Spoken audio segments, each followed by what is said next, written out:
Hola, avui us presentaré un booktuber sobre l'arbre de les històries, fet per Eulàlia Canal en 1963. Abans de tot em presentaré. Hola, em dic Sufi Sidu i vaig a cinquè de l'escola Vilarromà de Palamós.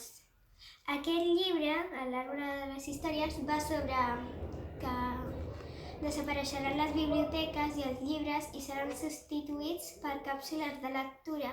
I per complicar més les coses, Jonas, el bibliotecari, va anar a la biblioteca la nit de Reis i va trobar una nena que li capgirarà la vida una mica, i sense oblidar-nos del seu amic Nanook.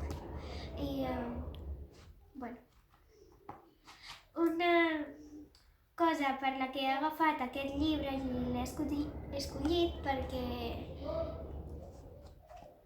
és divertit i dona l'importància de llegir, i si no t'agrada llegir et recomano aquest llibre perquè és divertit.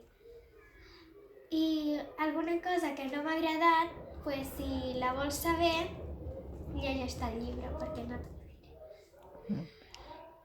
Adeu, espero que ho llegiu perquè és molt interessant i adeu.